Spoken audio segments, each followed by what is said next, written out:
Hey YouTube, Joeboy here. So, today we want to talk about information recently revealed in a One Piece magazine about the Luffy and Katakuri fight, and just talk about the fight in general, because even a year, maybe even more so after that fight, I still feel like there's a lot about the fight that people don't understand. That makes it even more epic than is obviously apparent. But before we get into this, I want to let you guys know about the sponsor of this video, Guardian Tales. If you guys have been following the channel long enough, you know I love me some free-to-play mobile gacha games, and Guardian Tales is something special. You know, to be honest with you guys, if you're a fan of One Piece in general, I think you'd probably love this game.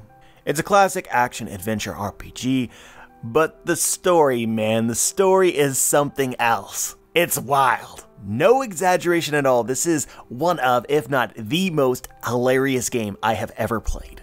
Literally, anything can happen. And when I say anything, I mean it. The world itself, I mean, like, think One Piece, visiting various unique, chaotic, and interesting islands. This game channels that energy.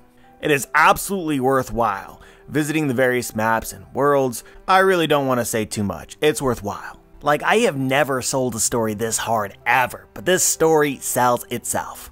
But of course, the RPG elements is strong as well. Over 50 characters with more added literally all the time. You can actually use them all, and playing with the unique heroes feels unique, totally different. Especially with the weapons, whose graphics and effects also are, in my experience, very unique. There are 10 different types of equipment and over 200 unique items to collect. Everything, literally everything, can be leveled.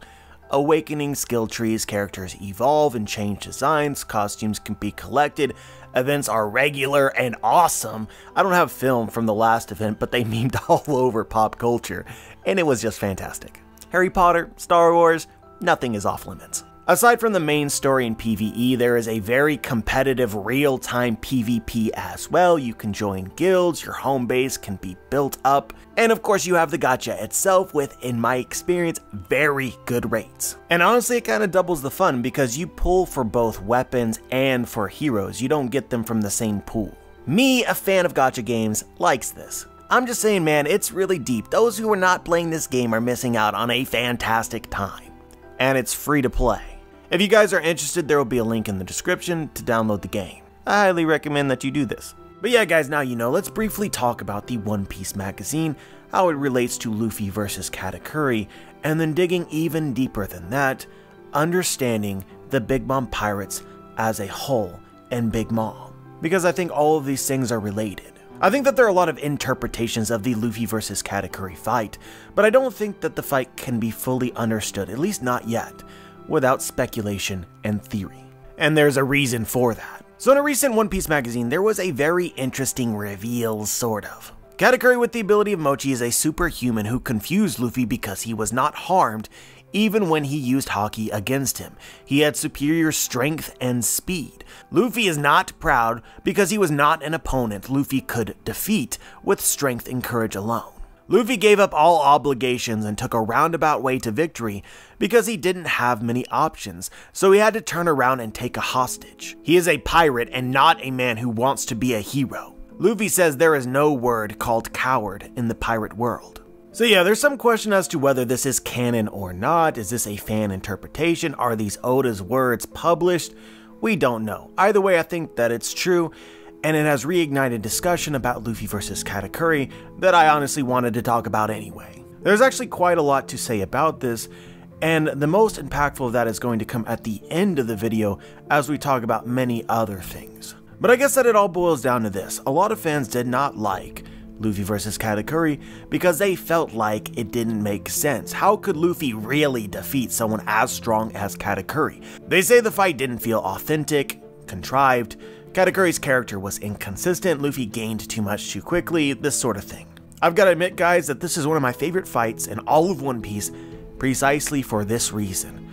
A lot is left ambiguous. Oda gives us enough to complete the story, but doesn't go out of his way to express all the details. He lets you piece it together. Now the reason why it is ambiguous is a question unto itself, but it is ambiguous, and for me that makes it very interesting. Whether this is just my headcanon or I am able to convince you of my thoughts, let me know. But to understand this fight, I think that you have to understand the Big Mom Pirates. I think it was apparent to most readers, and the magazine here highlights this. Katakuri was a lot stronger than Luffy, especially at the start of this fight. He was stronger, he was faster, his haki was superior, and his devil fruit seemed to be the superior version of Luffy's. Hell man, Katakuri was even awakened, an ability he did not even reveal until hours after the fight had already started. I think that realistically speaking, Katakuri could have probably defeated Luffy very, very quickly. I think that a lot of people would agree with me on that. Yet Luffy fought with Katakuri for a very long time without being defeated. Why? Let me pose a question not a lot of people do. Why is it that nearly everyone who directly confronts the Big Mom pirates lives? At first, this statement is probably going to be controversial, but obviously you have to wait for me to get to my point and address all of it. Scratchman Appu, Eustace Kid, Mad Monk Arouge, Capone Beige, Luffy and the Straw Hats, Jinbei, Caesar, Pound. When you stop to think about it, a lot of people have escaped Big Mom's territory alive. Hell, Roger even did this. I'm sure a lot of people will say this is exactly the problem. The Big Mom pirates are incompetent, unrealistically so. There is too much plot protecting their opponents. But I think the further that you look into it, the more I think you will discover consistency. Oda is very deliberate in the details. From the start of Whole Cake Island, Big Mom had apparently no intention and little desire to kill Straw Hat Luffy or his crew. Later, Brule directly tells us it was Mama's orders to not kill the Straw Hats. Make them rue the day they messed with me. Brule repeats it multiple times, I won't kill you. If she ordered me to do it, I would have killed them at once. So Big Mom specifically ordered Brule to not kill Luffy or his crew. It's implied that her objective was instead to make them rue the day that they messed with her. Show them their place, essentially. Even after Luffy is defeated by the enraged army, after having defeated one of her sweet generals, Cracker, Big Mom does not kill Luffy. In fact, just before this, she made a deal with Sanji, one that I feel like she had every intention of keeping at that time, because I don't think that she ever intended to kill Luffy to begin with. She tells Sanji, as long as you play by my rules, you'll find I'm very understanding. I'll let your current companions, these Straw Hats, leave this island alive. If you don't try to escape and submit to your wedding like a good boy, I'm willing to turn a blind eye to a lot of things. She then reiterates this again to Luffy himself. If you forget all about Sanji, I'm willing to let you walk out alive. I do think that Big Mom meant that. Very core to Big Mom is a very simple concept. Do what I say. Listen to me, I know best. This might read as a hot take, I guess, but I think at this point in the story, Luffy hadn't really done all that much to piss off Big Mom. He ate her candy from Fishman Island, but immediately after this, he actually apologized, and then gave Big Mom treasure as compensation. Big Mom even correctly rationalized at that time that Luffy was doing something covering up for the Fishman. Where Luffy messed up was that he challenged her. And I think that in Big Mom's mind, it was pretty simple of just showing Luffy his place. If he could understand that, then there was no need to kill him, which is why she ordered Brule and the others to not kill them. From the very start of this arc, I don't think that Big Mom really wanted to kill Luffy. She was willing to if Luffy did not obey her, but that was not her ambition. And it's not just Big Mom. Sparrow says something similar to this to Brook and Chopper before attempting to kill them by suffocating them with his candy. I offered to let you two go, remember? It's too late for screaming and laments. Let us be clear that I gave you a chance. For some reason, it was very important to Sparrow to give them a chance to submit. Let it be known that I didn't just kill you, you asked for it. Again, this is another thing that Oda hasn't gone out of his way in excruciating detail to highlight and emphasize, but we get a bit of sense of this from Big Mom's flashback. Big Mom just wants people to get along. That is her ambition. She says this directly to her own children.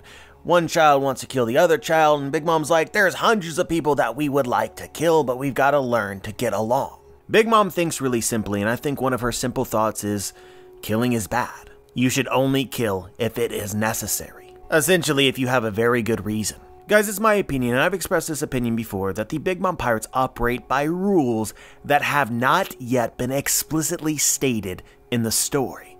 They do attempt to be merciful and fair in their own way.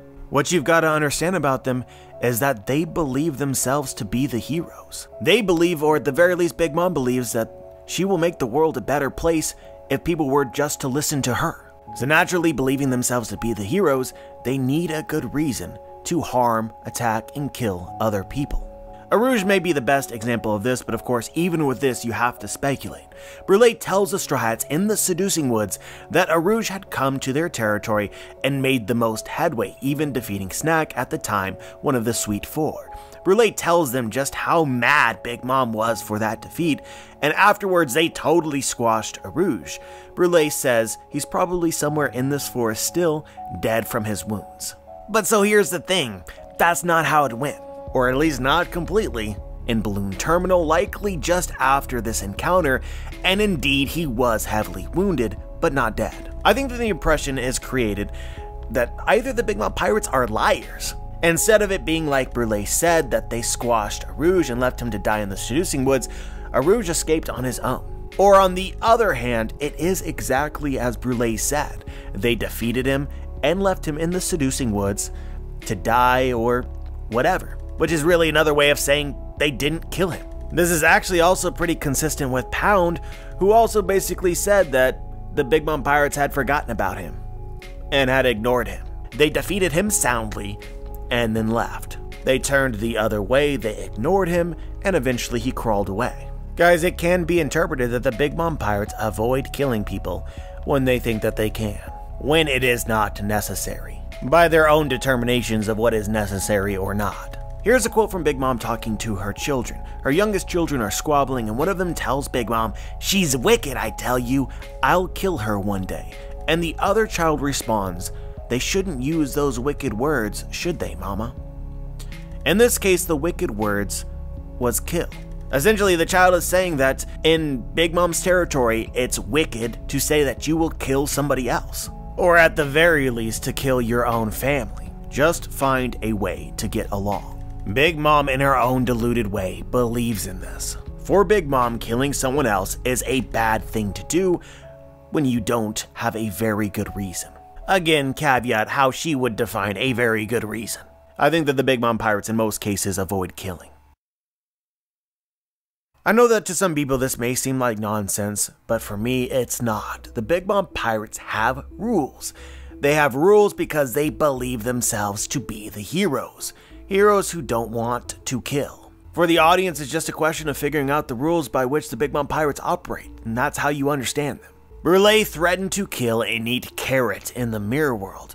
I'm not sure if she actually intended to follow through with this threat, but interestingly here, Carrot is actually not a part of the Straw Hat Pirates. Brûlé was ordered to not kill the Straw Hats. Carrot then could technically be fair game. This is an important rule of the Big Mom Pirates. Follow Big Mom's orders. If Big Mom says to do something, you do it. Listen to her. The children, it seems, have no problems, though, exploiting loopholes. And as we will discuss a little bit later on, Big Mom is the same. So they actually learned it from her. The next rule, deals made are sacred and fair. If you break an agreement, it is fair of us to kill you in return. Or at the very least, it gives the Big Mom Pirates permission in their own eyes to punish them. We see this several times at the end of Fishman Island.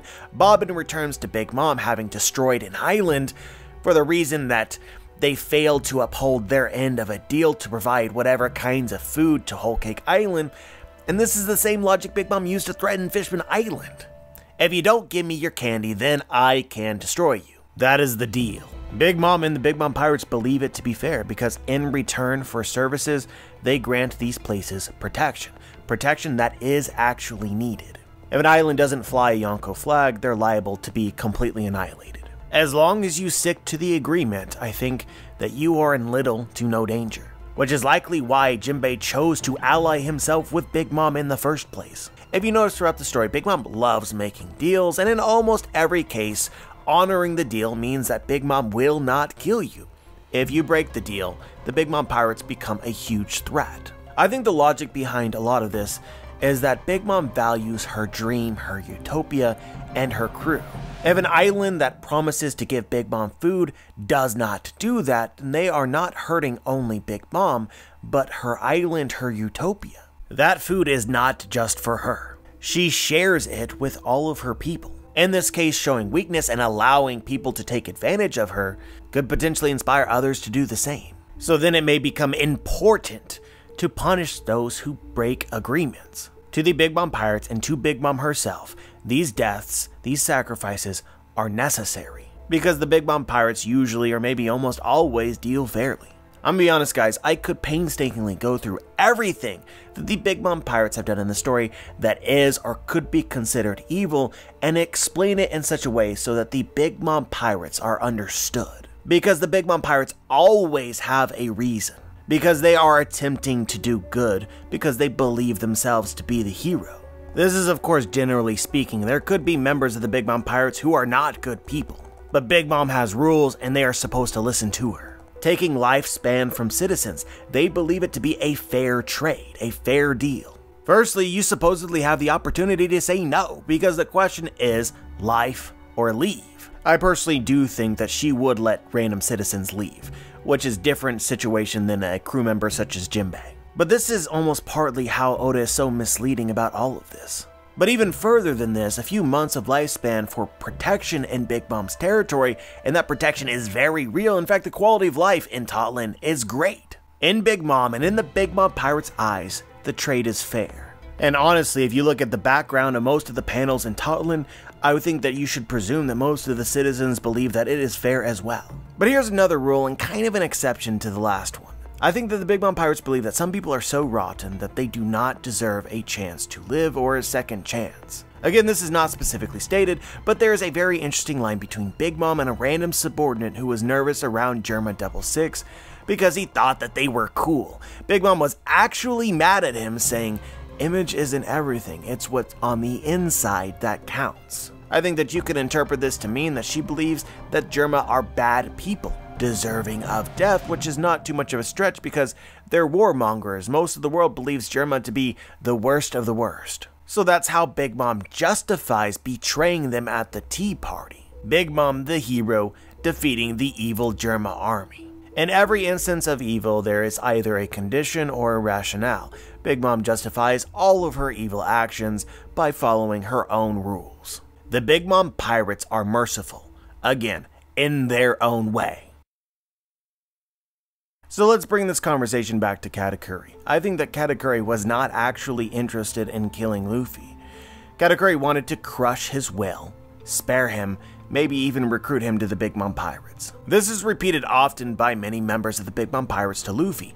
Know your place. You're dealing with a Yonko. Here is your baptism into the new world. Again and again they posture attempting to break Luffy's spirit. The same is true of Katakuri. He starts off by flexing that he has the very same devil fruit power, very similar one as Luffy, but better.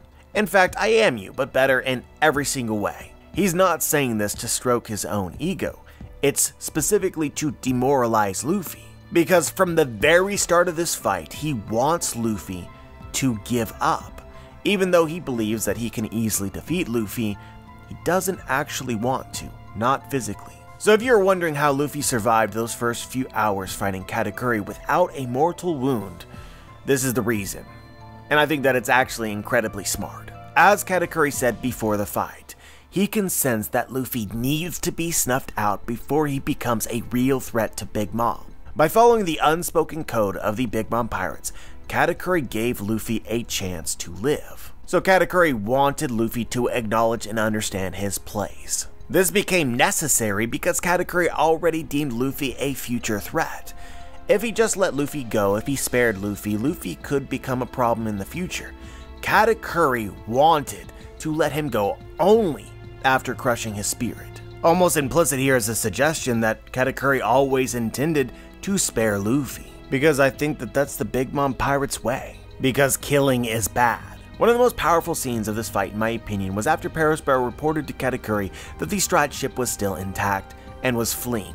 Luffy was down on the ground and Katakuri turned to Brûlé and asked her to go set the ship on fire. Luffy of course immediately stepped in to try and stop them, and Katakuri smashed him, reminding him that this was Luffy's plan from the outset. This was supposed to be a 1 vs 1 fight, Luffy versus Katakuri. so Luffy had no place attacking Katakuri's brothers and sisters. This is one of the few times in the story where Luffy's opponent had greater ethics than he did. Again here guys, Katakuri honors the deal, as is the Big Mom Pirate's way. Katakuri was not going to hurt anybody but Luffy, but that doesn't mean that the rest of the Big Mom Pirates are going to wait for the battle to finish. That was not the agreement. But another question worth posing. How did Luffy get away with not using Gear 4 for hours? Why didn't he even try?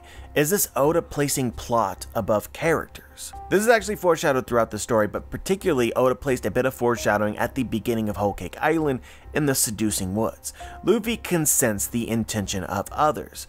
As they first walked into the Seducing Woods, a giant crocodile eats the bridge that they're walking on, and Nami asks Luffy if they should attack it, and Luffy says no, because he immediately read that the crocodile had no intentions of harming them, and moments later he sees them and walks away. Luffy, I think, immediately read Katakuri's intentions. He understood that Katakuri had no intention of actually killing him, so he used this to his advantage, saving Gear 4 for hours. Again, this is something that Oda alluded to much later in the fight through Rayleigh flashback. There is a will to every attack, a presence. Within the confines of the color of observation, you seem especially attuned to the emotions of living things.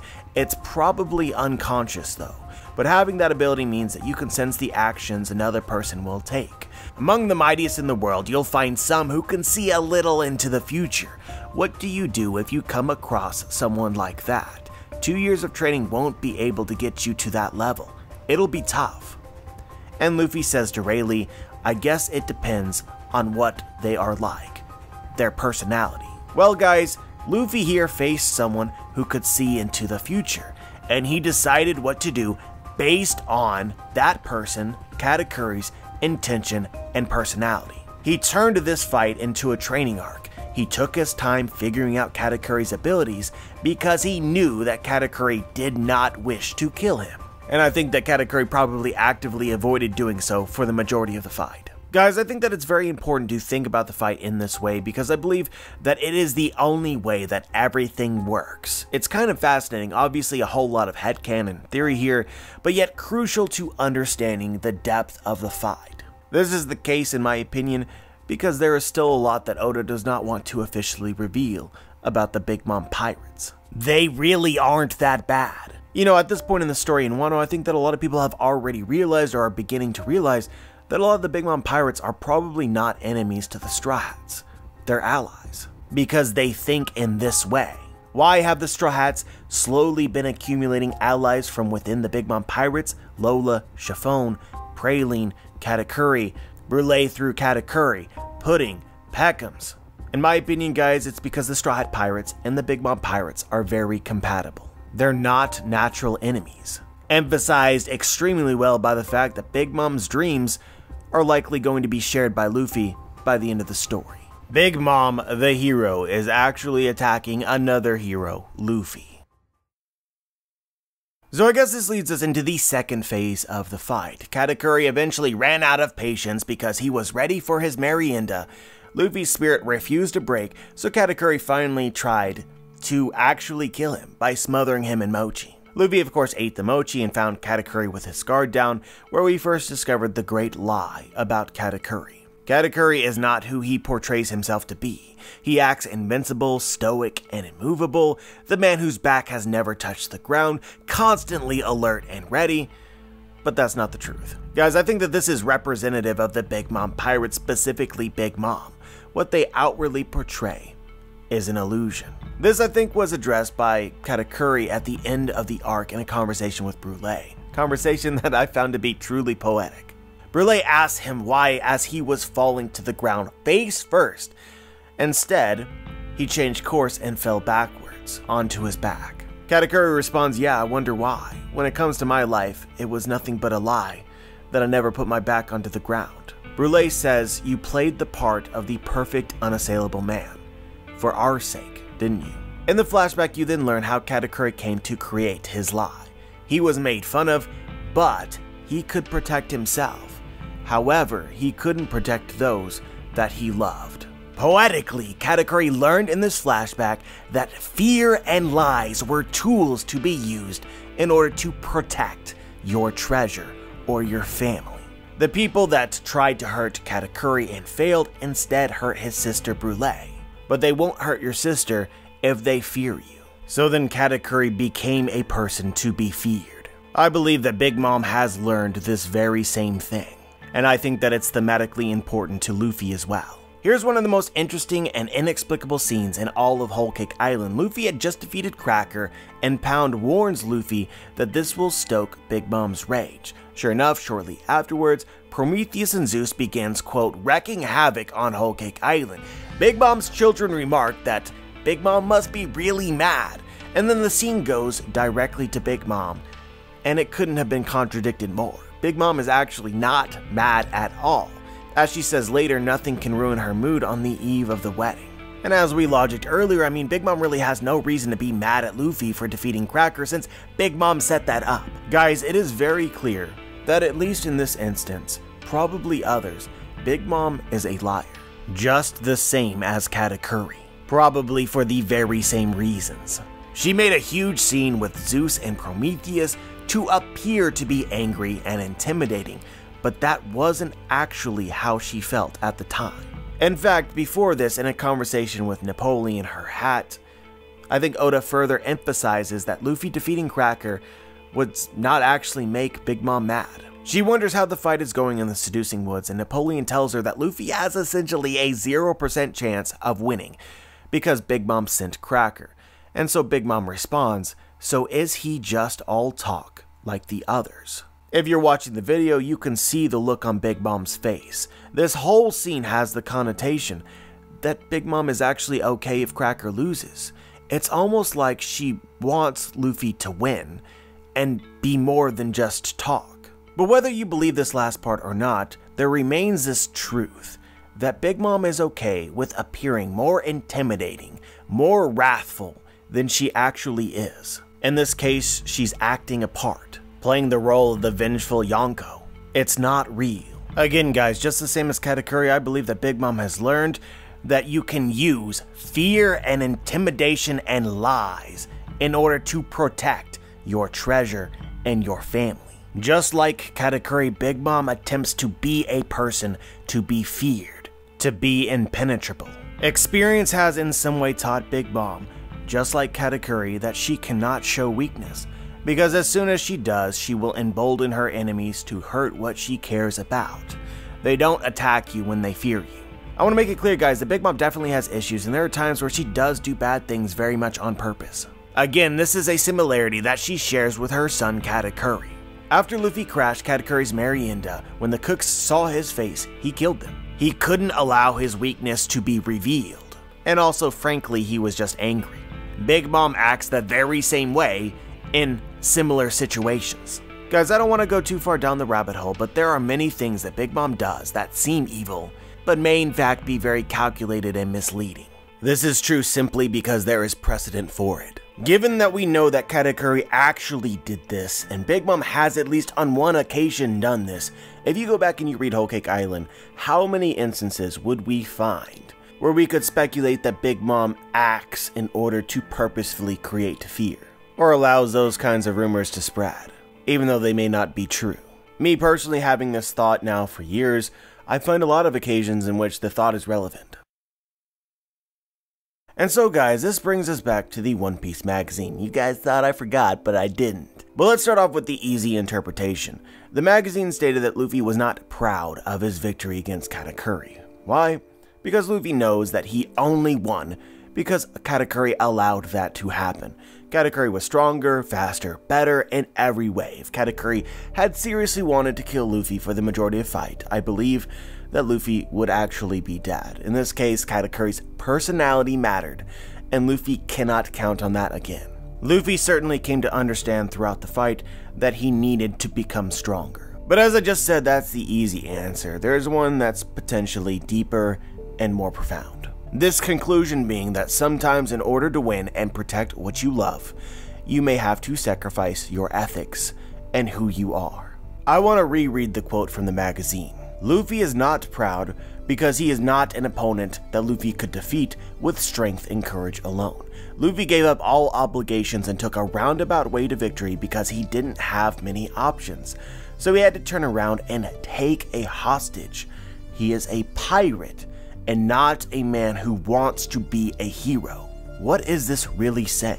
It's saying that Luffy is not proud of his victory because he was forced to cheat, that he could not win just being himself. It's also saying that Luffy is a pirate and not a hero because he is a pirate.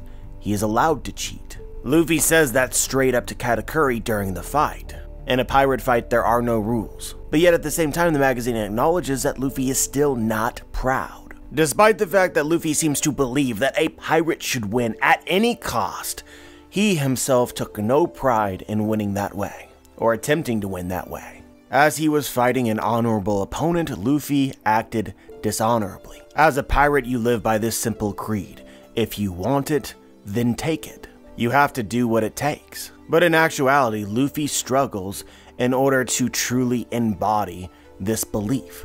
Because Luffy wants to be the good guy. In many respects, he acts the hero. All of this may seem contradictory, but to Luffy it may not be. Because for Luffy, he values these two things equally. Luffy wants to win, and he wants to win being himself. Doing it his way. And doing the things that he wants to do. Luffy didn't want to take Brûlé as a hostage. Having done that, even though Luffy believed that he had no other choice, he was still disappointed in himself. Because Luffy wants to win with strength and courage alone. So then what did Luffy do? He returned. And he gave up his hostage. So you're back and feistier than ever. Answer my question.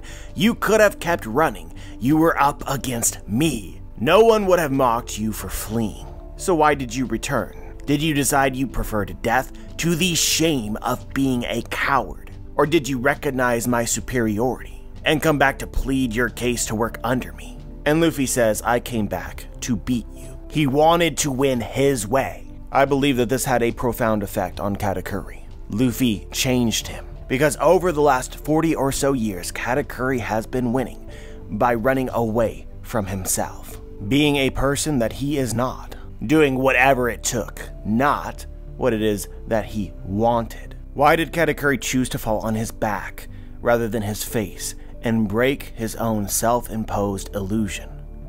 Why did he reveal his mouth to Flampe? Because in his fight with Luffy, he came to respect Luffy for his inability to compromise himself. Winning alone is not the only thing that is important. It is also how you win. A pirate is not bound by any rules. You're free to fight how you want to, yet still it is important to stay true to yourself. A pirate does what they want to do. In this way, Katakuri was more concerned with being a hero. By the end of this fight, both of them showed courage. They had no fear, and Luffy inspired that in Katakuri by demonstrating his superior will. This is one of those things about One Piece that is just so incredibly nuanced.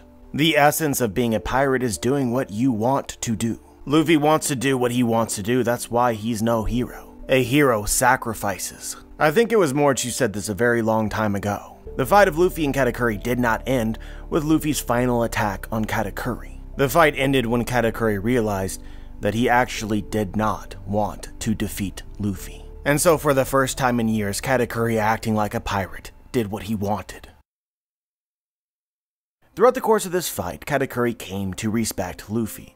He started with this simple premise: I should not kill him, I want to crush his spirit, maybe I can get him to join the Big Mom Pirates.